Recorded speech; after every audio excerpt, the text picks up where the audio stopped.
He had her in the ceiling at one place, and it was leaking body fluids.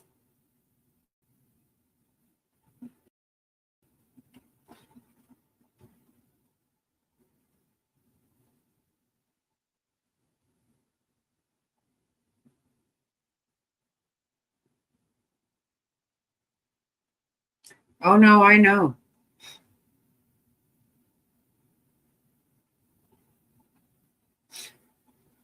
Like I said, so we're paying for all these drugs to come across the border. We're paying all these people to flood in, give them a bunch of money, get everybody hooked on something, then pay for everyone to get unhooked. And nobody is going to be a parent. I mean, son of a bitch.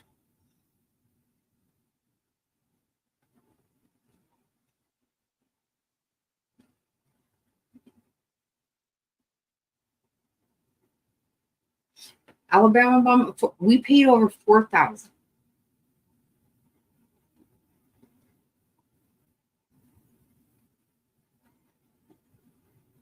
I know. Oh God, that's a child.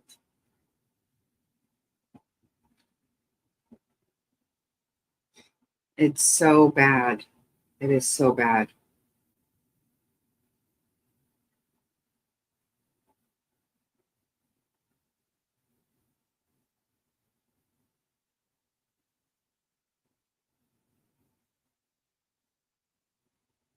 Oh, oh my God. I'm so tired. I gotta go to bed.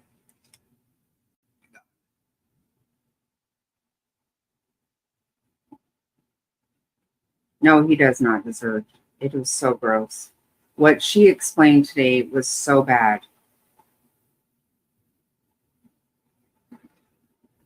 What? Every time I stream a trial, I tell you, it really. I've been up since 4:30 this morning. So tired right now.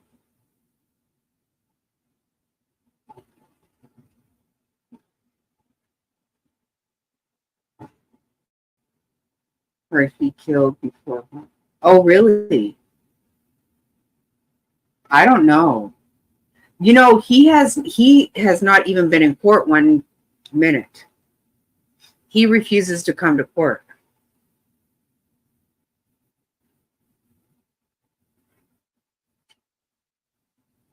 Oh, he's in jail for what is it? A weapons charge. I can't remember.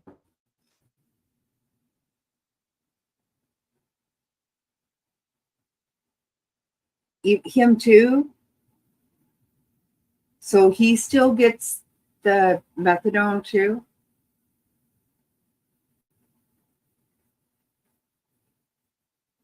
Oh, I didn't hear that.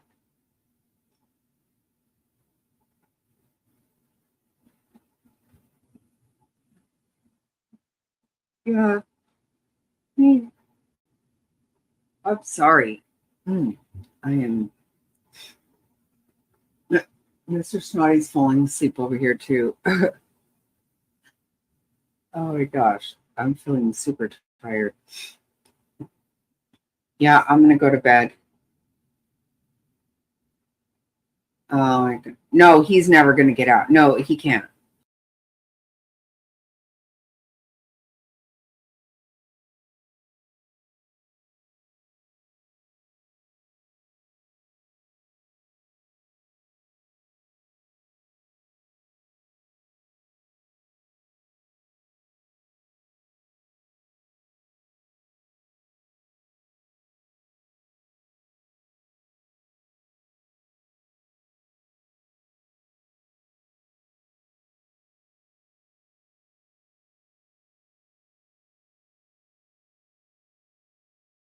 No, I just wanted to ask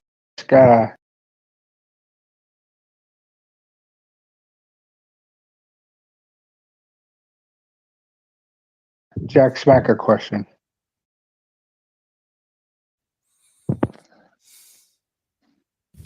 Mac's not in here. He's here. Where? The title of today's sermon is Jack Smack is not in the house. I want to open up with some prayer. Sorry, you know he's in the inside video. Really He's good. in the inside video. Sorry about that. He's not with us on this panel. He's in the video that. Oh, yeah, I see that now. Hello, Steve. You all right, brother? Oh, okay. Hey, Ben, how you doing? Not too bad. No, mate. You all right? I'm doing good. I was on Dave's channel earlier, and Jack Smack said I was a satanic dog. Really? So Yeah. I just wanted to address that. Yeah, that's but okay. They if he's accuse a not- lot of people if he's of not satanic. here- If Jack Of course, Smack you're said satanic that, then you dog, just Daddy. might Question be. Hey, is, Jack are you Smack, get going- in there and call my But brother. that's not as bad as I. I am. I'm a POS. What am I? A Did he- schizophrenic. Let's see. I lost All my have mind. accused me of being satanic tonight, I'm all live on the different Praise I Am video network. Free grace. You I haven't don't- made it unless you become a Jack Smack thumbnail. I hate when you talk to people like this. It's horrible. You know what, though, Charles? That's true. That's I tried true. a protein drink. I tonight got to make it one. better, but I it didn't got help one. any. All right, let's listen here really quick. You know, I go through that too. And I've been doing this for years, Paul. And so when you come, just assume it is. Sin brings forth when you stand before through this. I'm always in pain. Iterate salvation Here on earth, at least. The essentially encouraging your to God the experience the goodness and believing in your life in terms of God to justly the and the flesh. That's the fruits of the spirit. Believers. yes. And See, I And then- believe the exact same thing. That's the thing. I believe the exact same thing, but this is the first time I heard from you, Paul T. So to the Spirit that in all the times that we've talked, because I would ask you then, awesome, so to the Spirit. What are some things they can do to sow to the Spirit? And now I'll ask you right now, what are some things they can do to sow to the Spirit? there's only one thing you can do. It's by the riches and glory in Christ Jesus and what he's accomplished that you go forward.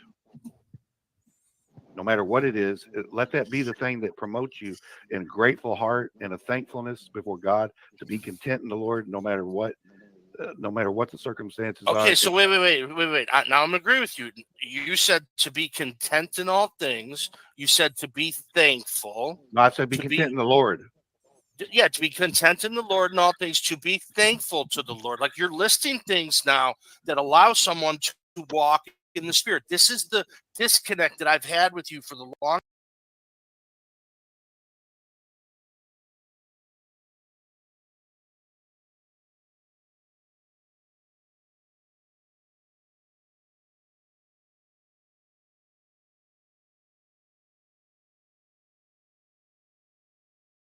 Disagreeing with you on Listen any level. to me I'm not carefully. disagreeing with you. Listen You need to listen to me now. Determine the canon. No, the Catholic Church recognized it. Okay, now, something is either true because it's spoken by God, God breathed, or it's an analog of the mind of God. There is not a third category. Do you understand? I don't believe that the scriptures were spoken by God. No, you're not understanding. I didn't say that. When I say spoken, that entails God spirating. Okay? I don't So the scriptures are God breathed. They are special revelation. So only when God gives special revelation, okay, and it goes under the statement God speaking, God breathing, okay, it's true by virtue that it is God himself communicating. In other words, there's nothing else that makes it true. It's simply God speaking. Yes, Now, you are correct. hey, Fel, if I hear your microphone again, okay, bye-bye, you little troll, piece of crap. Now, so the only things are what are true is what is in the mind of God. So we will know what is true, okay, is because it is either spoken or God breathed, or something is true because it's an analog of the mind of God and what God has spoken. Okay? There's not a third category. Do you understand? Yes, I agree. Good. Now, how are the oral pronouncements of anybody claiming apostolic succession? In order for you to claim that it is authoritative in the same way the scriptures are, you're going to have to claim that they're God breathed. Do you understand that? I disagree with that. Good. Then if it's not God breathed, then explain to me how you know it's an analog of the mind of God. Because God reveals his revelation in multiple ways. One of them is No. Wow, this is why I get frustrating dealing with people who are in cults. Okay, they just barrage you with equivocations, double talk, and ambiguities. Now, there's special revelation and there's natural revelation. Do you understand? Yes. Good. Now, God communicates through special revelation when he spoke to Adam and Eve. The very words that they spoke, okay, were authoritative. They're the only authority because it's God speaking. So only when God speaks and he gives special revelation, and I will typify that as being God breathed, okay? You understand? Yeah, I got it. Good. Now, so something is only true because either God knows it and speaks it or breathes it, or it's true because it's an analog of the mind of God. There's not a third category. Okay?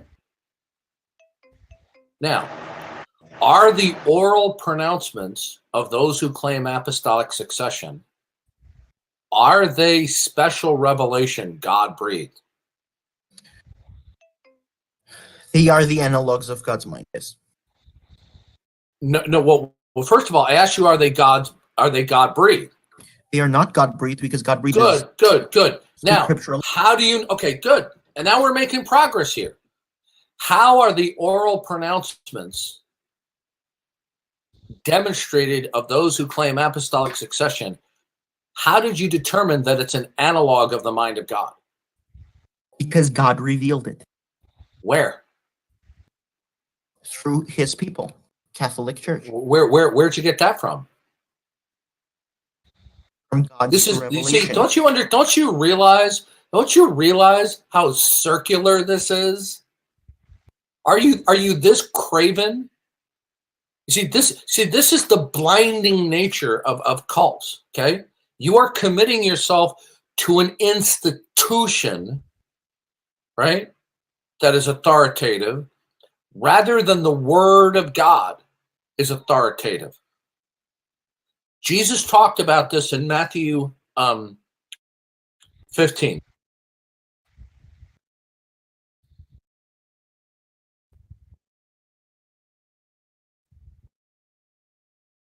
Okay. Matthew 15. Then some Pharisees and scribes came to Jesus from Jerusalem and said, "Why do your disciples break from the tradition of the elders? Why do they not wash their hands when they eat bread?"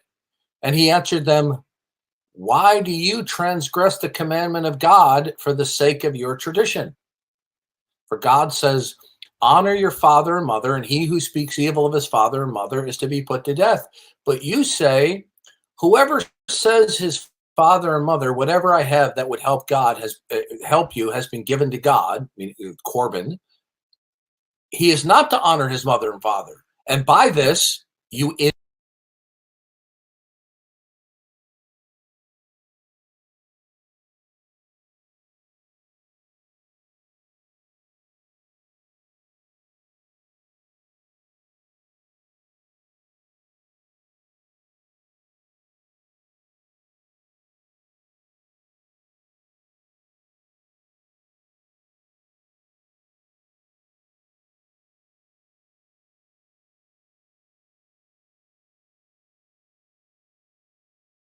You're a hater.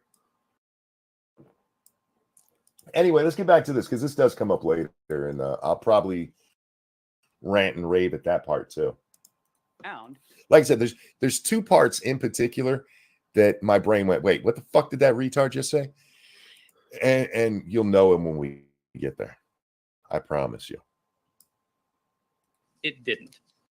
That was the finding. That's the not. case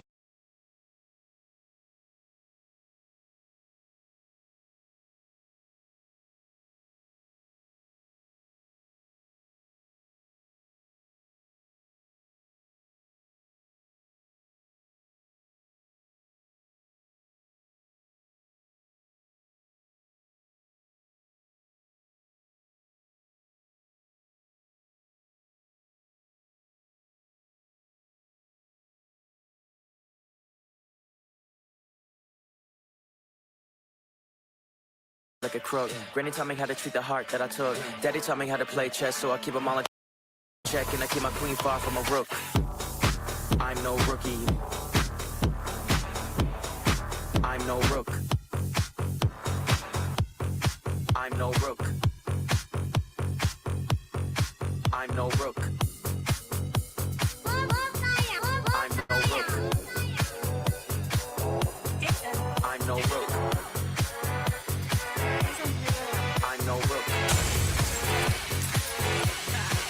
Get jazzy on me. That flight that you get on, international.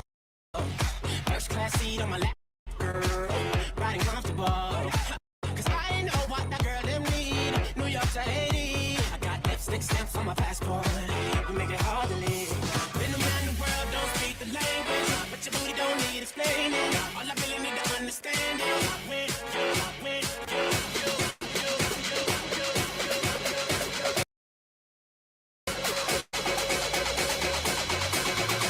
you talk dirty to me.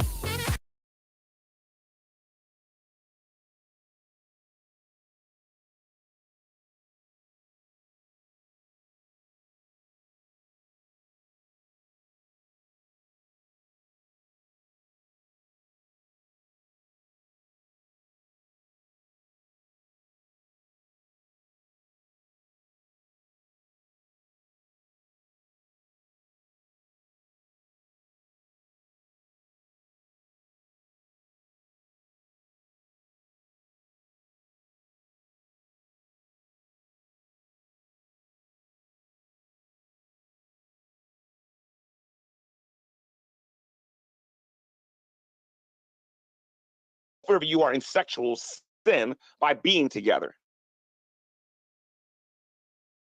All this, yeah, God wanted you to forgive him, but God didn't want you to be in wanted you to continue in that relationship.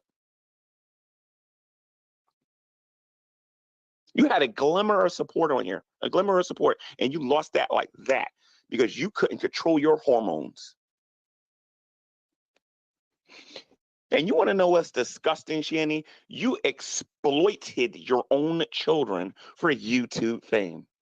You ran so fast to social media to tell people who were strangers that Jason kicked your son, believing that you would get sympathy, believing that people would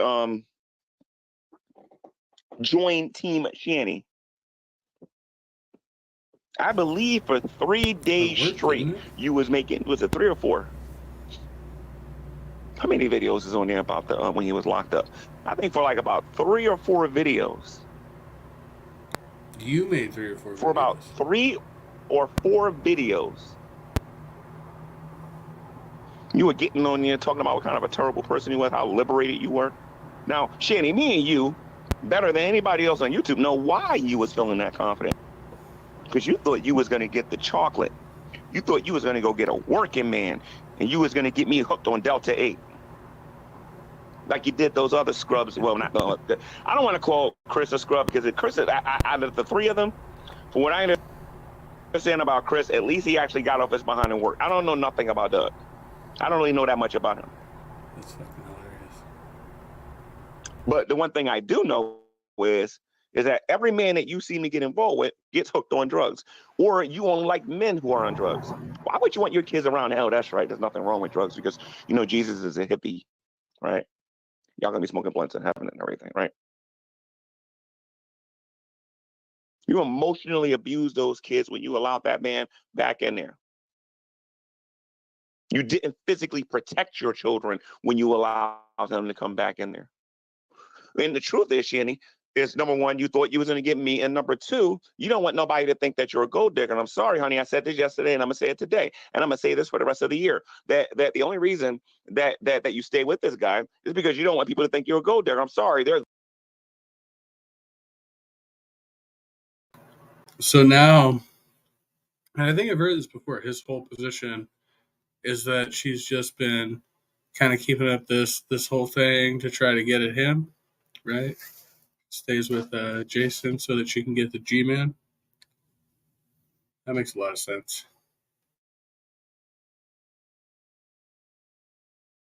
There's literally nothing you can do to change that. Nobody's going to forget how you boasted and bragged and everything on here when you had that money.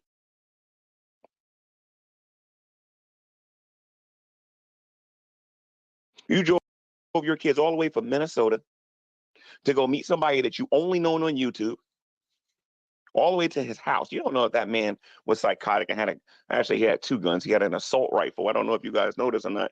Rev had an assault rifle and he had a Glock in that house. He had an assault rifle and a Glock. Wow, I'm shocked. I knew a guy. He was my best friend for many years. He flew this fucking girl out from Kansas. Yeah, like the state of Kansas. He didn't know her from anybody. Moved her into his mom's house. You know, she gave the baby his name, right? He's not the baby's dad. But he paid for this chick to come out to California from Kansas. Only knew her on the internet. Crazy.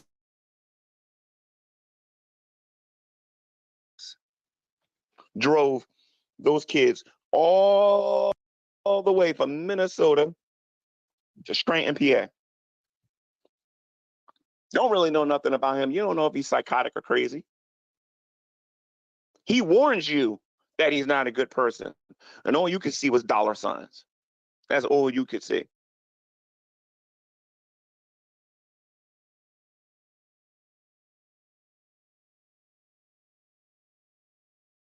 And that's the situation that you put your kids in.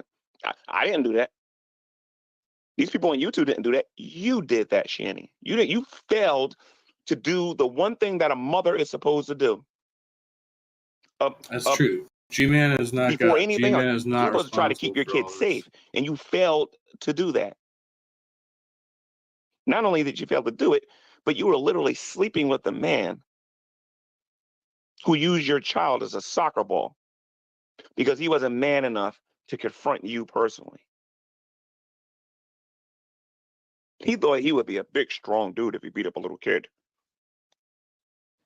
This is why this is so pathetic, because most of the time, Now, it's to the be other way fair, I around. mean, if that's true, I mean, that is despicable. Like, who would just, grown-ass person kicking a child.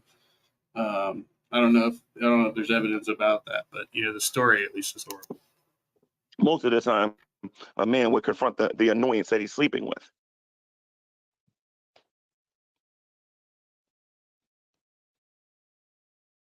You allowed that man to say the things that he said in that car.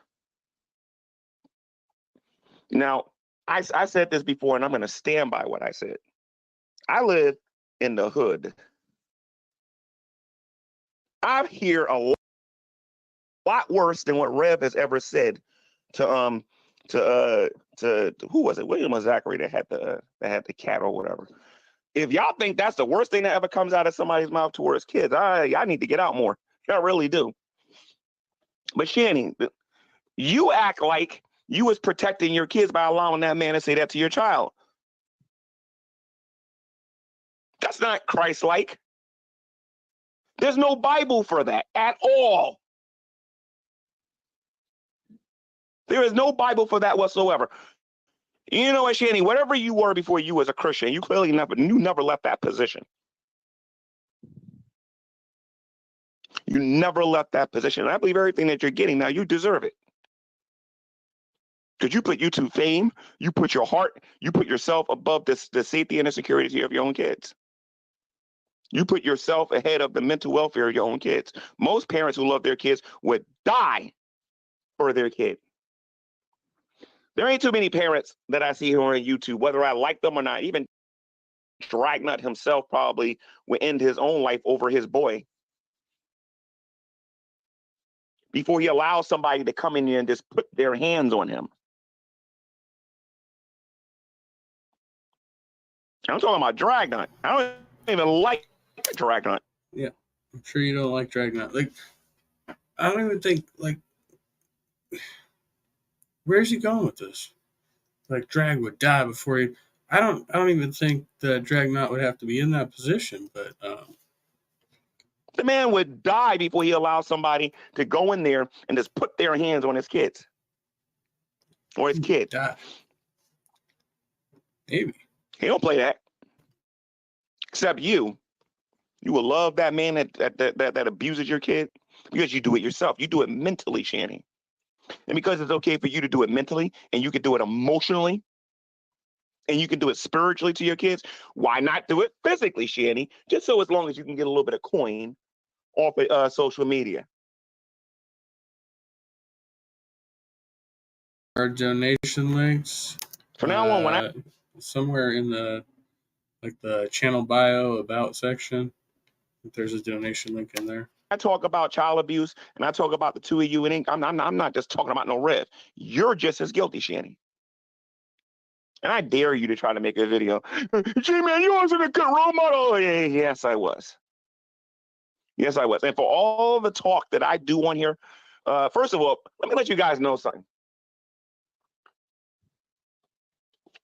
William came to me. Now, I got to be careful how I say this because, YouTube and algorithms and all of that. No, William wait. Why do you have to be careful because of YouTube algorithms right now? Like what? That didn't make sense to me. And a lot of people on here know how I feel about certain positions on here. Okay, but William came to me and told me that he was A B C D F and G. Okay, at this particular point, I'm just a person that's trying to help them try to have somewhere to lay their head or whatever, right? I ain't no pastor, okay? I ain't no deacon or nothing like that, I got pretty strong opinions here on social media, and I got strong opinions in my personal life. When I got a child coming to me and telling me this, all I said to him was, well, did you tell your parents? I can't wait for Shanny to try to spin a different narrative. I'm setting you up, Shanny, and you know I am. I'll just openly say that. I'm setting you up. Don't forget, I got my little Chronicles of Shanny out for a reason. I just can't wait.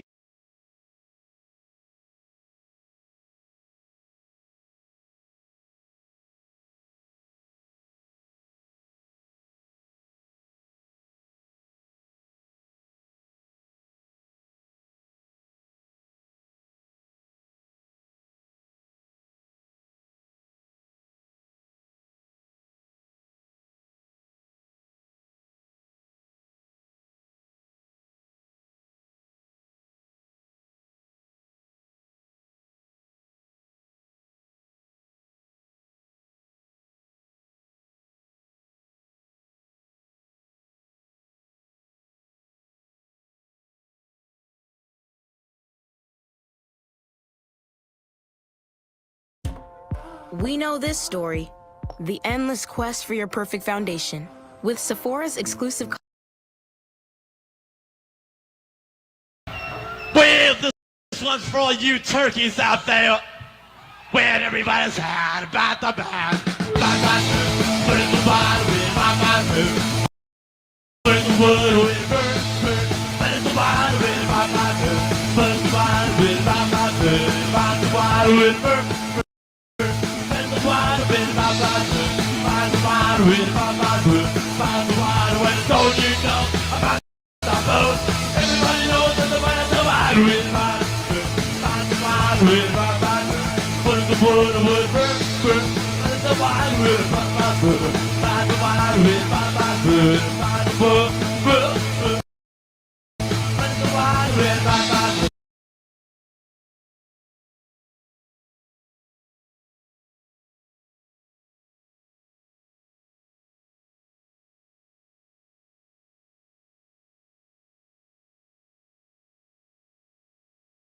Well, let me begin by referring to something that I've already discussed. That is, if it is correct, as I believe it is, that a fundamental element of human nature is the need for creative work, for creative inquiry,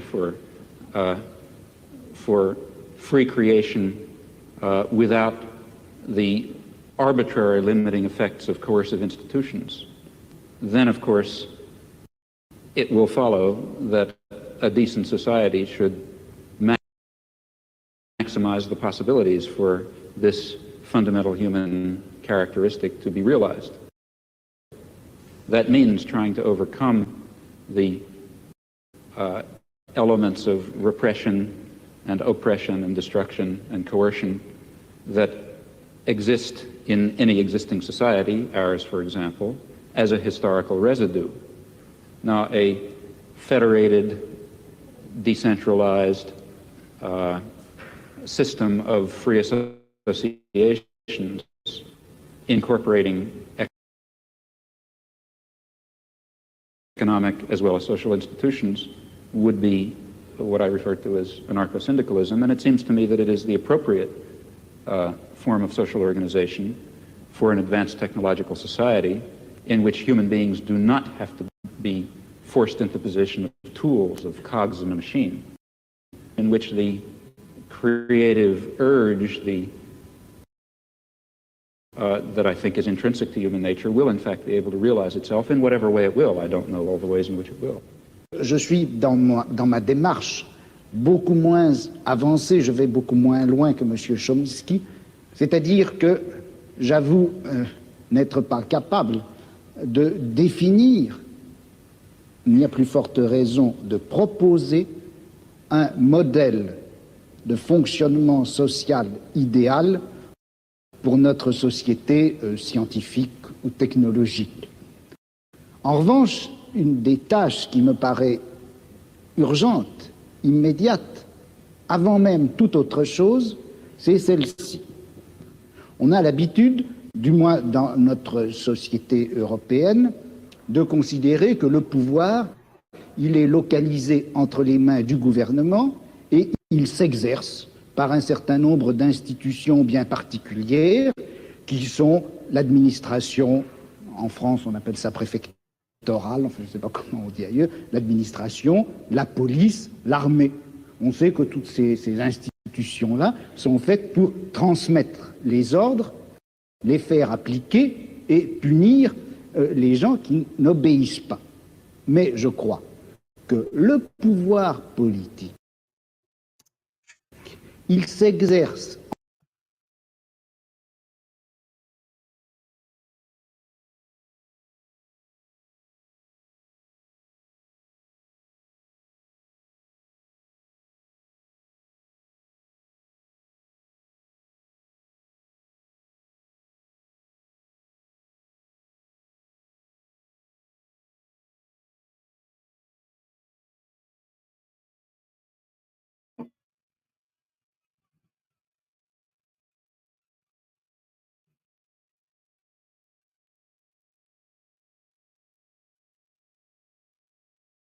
encore, il s'exerce en outre, de plus, par l'intermédiaire d'un certain nombre d'institutions qui ont l'air comme ça de n'avoir rien de commun avec le pouvoir politique, qui ont l'air d'en être indépendantes et qui ne le sont pas. On sait bien que l'université, d'une façon générale, tout le système scolaire, qui en apparence est fait simplement pour distribuer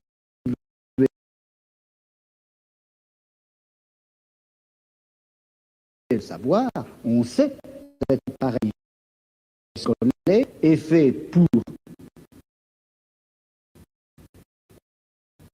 maintenir au pouvoir une certaine classe sociale et exclure des instruments du pouvoir toute une autre classe sociale. Quelque chose comme la psychiatrie, qui en apparence aussi n'est destinée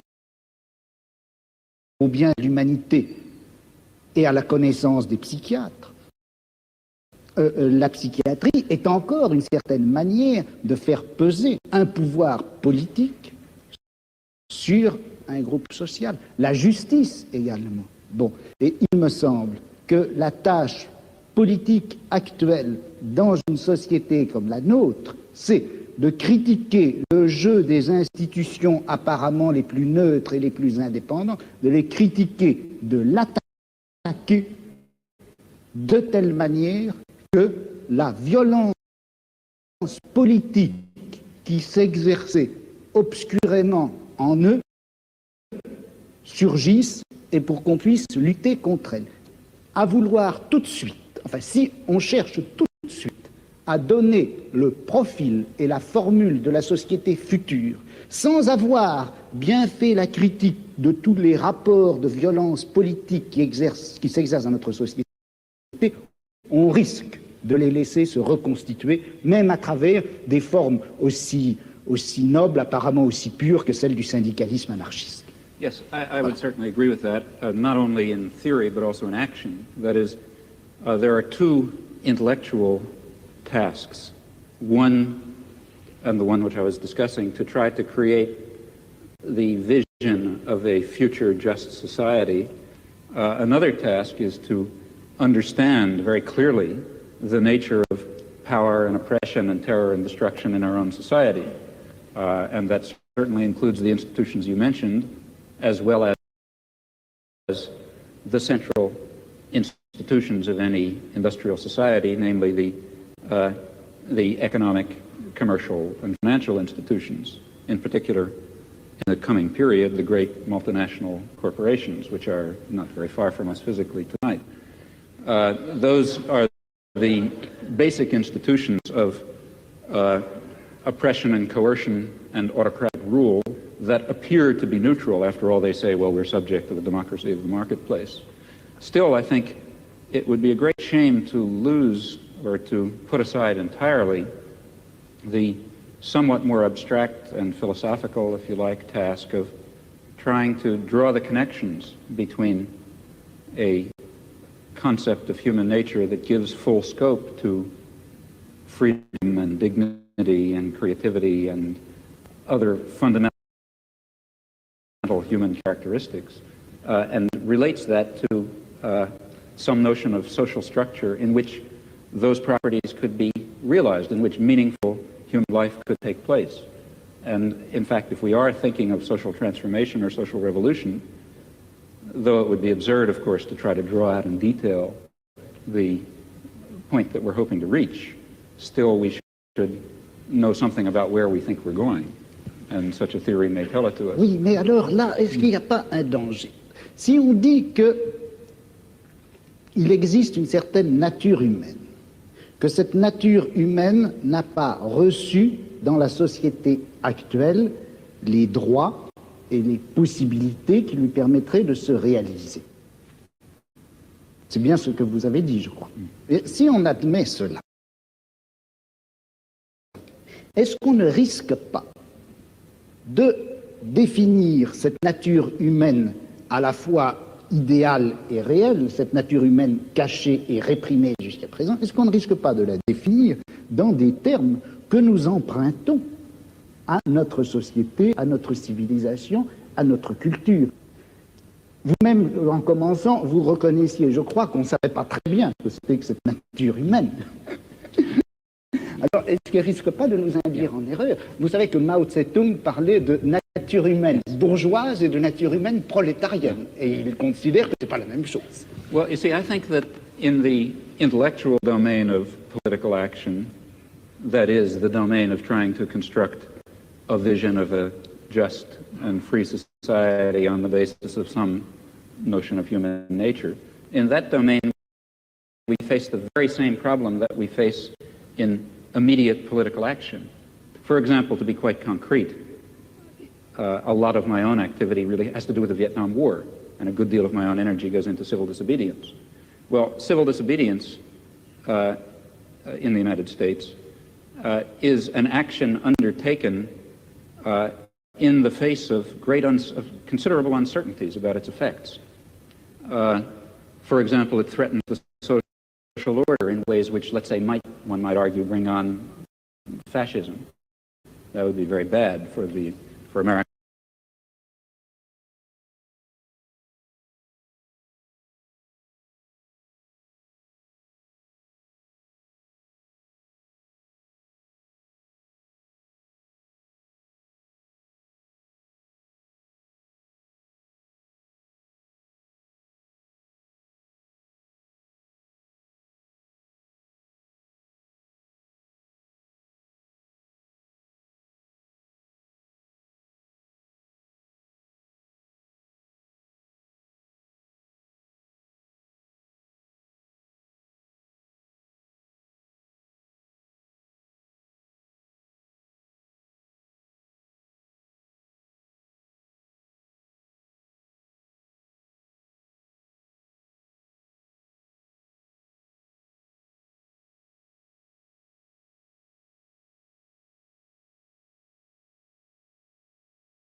These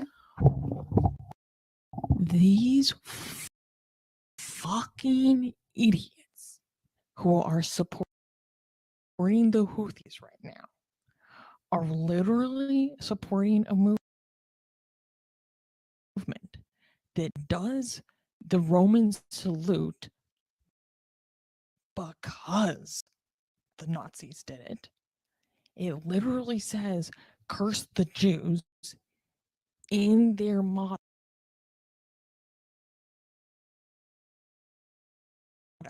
on their fucking flag.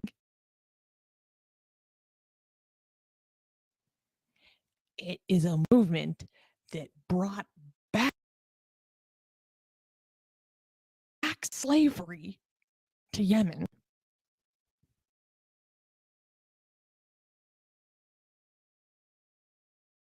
So if people think that they're lefty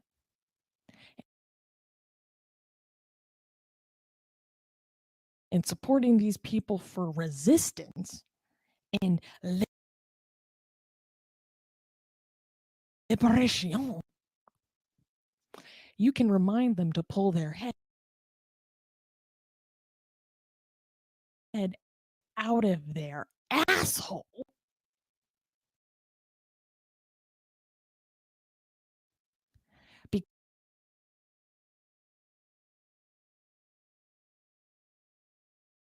because just because these people have a darker skin tone than you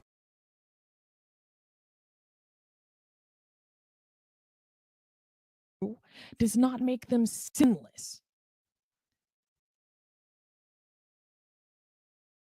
Huh? So if you think that the Houthis are your new bad boy resistance boyfriend,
Seen Bernie out tonight. Somewhat concerning.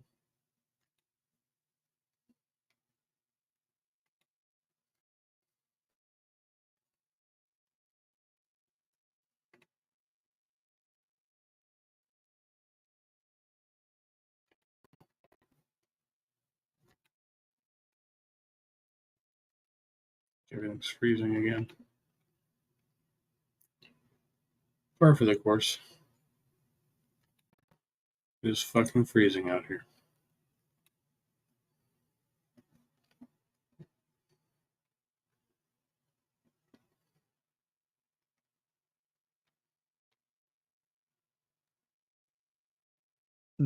Hundreds of years ago, the God did it argument would be used for things like rainbows and thunder and so on, which we can now explain through science. Yeah, I think that's absolutely right.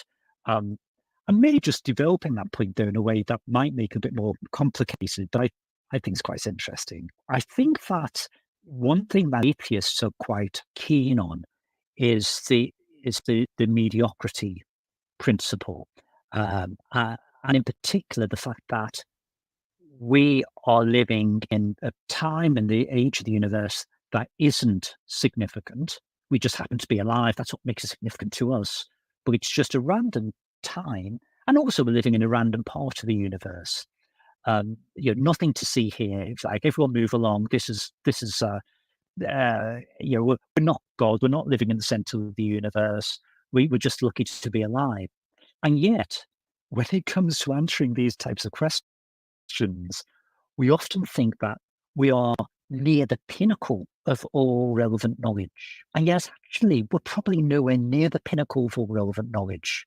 Who knows how long the human race will be around for. And no doubt we thought we were at the pinnacle of our understanding hundreds of years ago as well. Yeah, precisely. I mean, when you look back at Aquinas's teachings, yeah, he was a genius, but almost everything he said, from what I recall reading of him, he got wrong. And so who knows what people are going to say about our state of learning as at the year 2024. So another question connected to why is there something rather than nothing is how the first living matter appeared. Do you have a similar kind of I don't know response to that too? Essentially, I don't know. I mean, certainly I'm not qualified as a scientist to give an answer to this. When I wrote a piece on it for the New Statesman, I tried to bring together various strands of scientific thought on the matter. And at the time, there was no clear answer.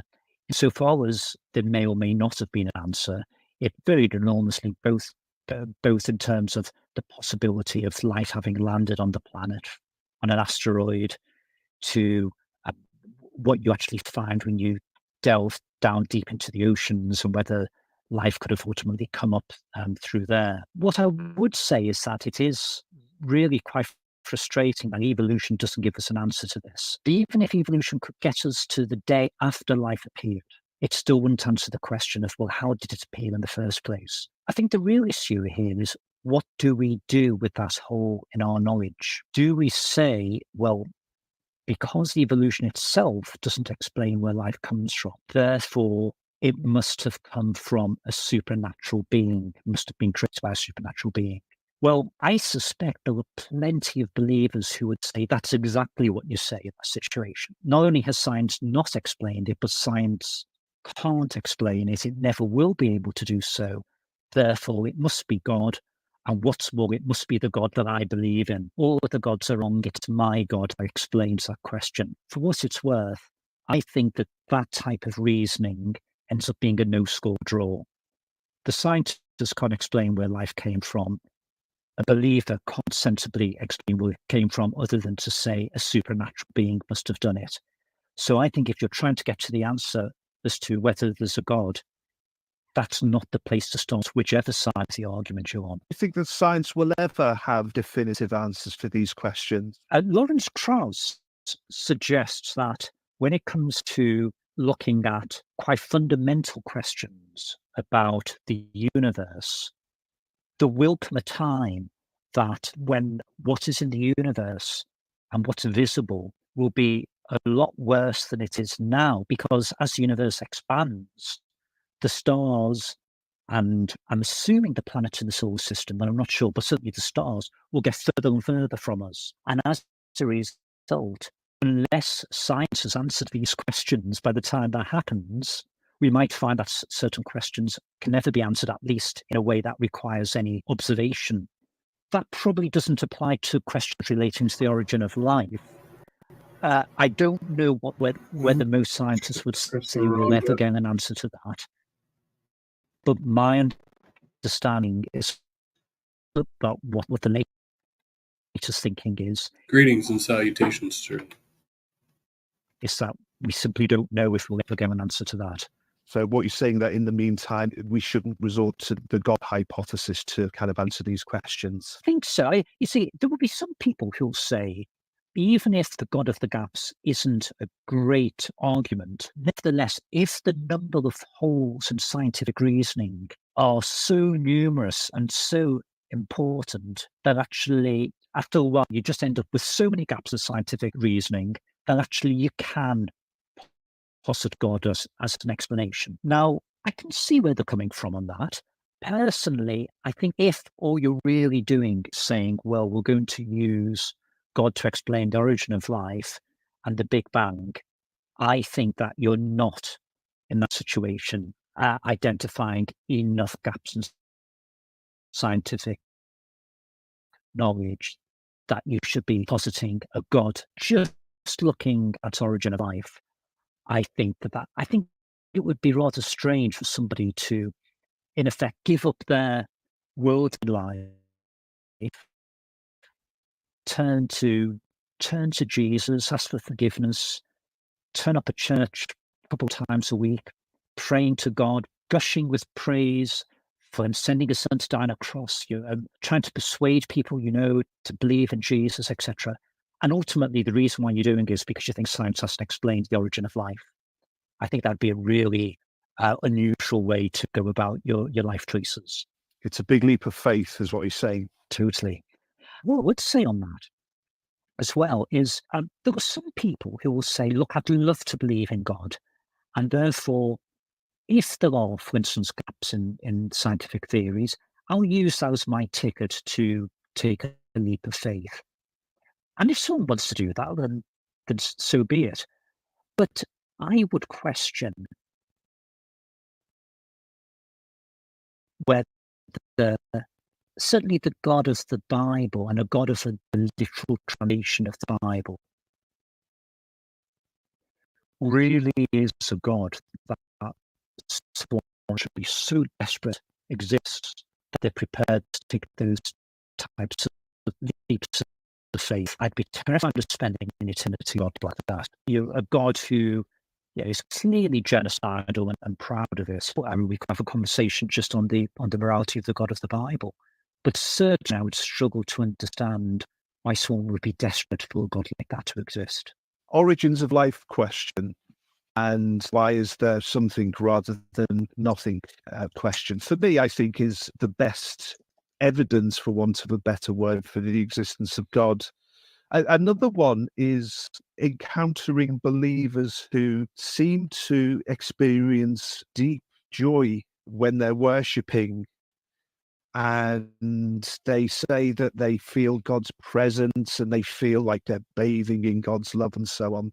You get people, for example, who say, well, I know God exists because I feel his presence all of the time. I experience God. What's going on there? It might be that a psychologist would give a very different answer to me, and I'd have to bow to the expert in psychology on this. But my take on it is the following. The first point is the obvious one, namely that a Christian...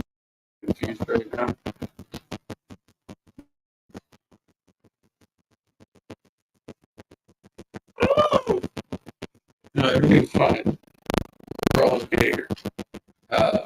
I'm praying for you. I heard you had demons that need to be dispelled from all orifices. I am praying that those demons leave you from whichever orifice. know, I've definitely got demons in my orifices as well. Wait, my orifice. What's the plural of orifices? Anyway, demons that are.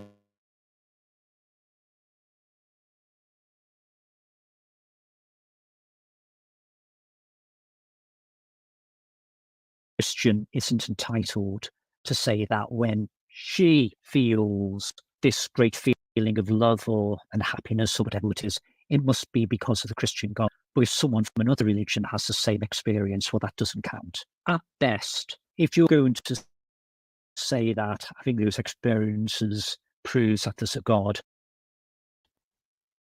the best it gives, your God ends up being the one that's chosen in the lottery, ends up being the real God. That's just a matter of statistical chance. But think more fundamentally than that. The real issue here is if somebody says, look, I know there's a God because I feel real contentment, I maybe feel love, or my life was going nowhere, and then it's now turned around, and I think it's because of God that it's turned around.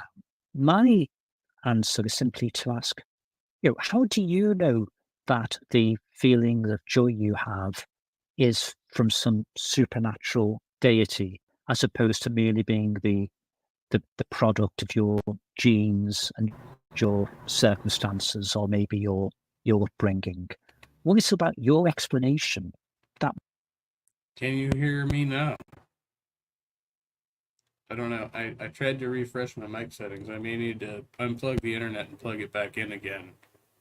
Let's see if this works out any better. Means that the most likely explanation is that a supernatural being has caused it. And I suspect that in most cases, you won't even get the beginning of an answer. So what is the natural explanation for those sorts of experiences then? Well, I think it's clearly going to vary from person to person. But I mean, to give you an example that I came across lots when I was a Christian, it was very common to hear stories of people saying, yeah, my life was going nowhere. I was miserable. I was a horrible person. And then Jesus came into my life. It's quite common to hear stories like this about people in prison, actually. Yeah, and then I was in prison. I became a Christian. I came out, and my life was turned around. And it must have been God. Now, my answer would be that there can be all sorts of reasons why somebody's life has turned around in that way. One of them is simply actually as people get older, they tend to stop committing crimes. You're much less likely to find yourself going to prison for a crime in your 30s than in your 20s. People can persuade themselves even that God is in their lives, and that can lead to them behaving in a particular way. So it might well be that Christianity does good in some ways, but to suggest that in every situation, or even in most situations where somebody's life is turned around, it must be because of a God, I think it's just missing the other factors, whether it's just forming friendships, whether it's simply starting to turn your own life around, or being in circumstances in which you're able to just appreciate what there is. But certainly I would accept that a belief that you've got this supernatural friend who loves you and is going to let you into heaven because you've seen the light, that in itself probably turns around many people's lives. And you can make the argument as well about, people who live a bad life and get up to no good or whatever. You could say that religion fulfills a lot of psychological needs. It gives them a new friendship group, which perhaps are different to the one that they had previously. In churches, there's good fellowship. You've got this idea of someone who loves you, someone who's going to forgive you for everything that you've done and so on. That's going to be quite something for someone who has perhaps lived their lives on the wrong side of the law. I think that's right. And I think Christians can often be really quite glib about this. I remember being in church when I was quite young, and there was a common hymn that was sung, which was, if you want joy, real joy, wonderful joy, ask Jesus into your life. There was this very much a belief that if you were a Christian, it would satisfy your soul in such a way it would give you joy. Well, you only have to talk to many people who claim to be Christians. It's blindingly obvious. They certainly don't act as though they're filled with this joy. And yeah, again, I recall one situation talking to a very well educated, prominent Christian who simply couldn't understand why the wife of a friend of his who was a Christian, the wife was a Christian, was suffering from depression. If it really is the case that being a Christian gives you this joy, how do you explain the number of Christians who don't have it? So I'm personally not persuaded by the fact that some people claim to have a lot of joy in their life and they're Christians. And I think the retort would be they're clearly not doing it properly, or your faith is weak, or something similar. And as a general rule, I'd say the easier the retort, especially when someone goes like, the less likely it is to be a satisfying answer. Okay, well, thank you for your time this evening, Andrew. Thank you for joining me on the Onshore podcast. And if you want to check out some of Andrew's articles about religion, Google search for Andrew Zach Williams. That's Z-A-K. Thanks again for joining me, Andrew. Thanks very much. It's been a pleasure.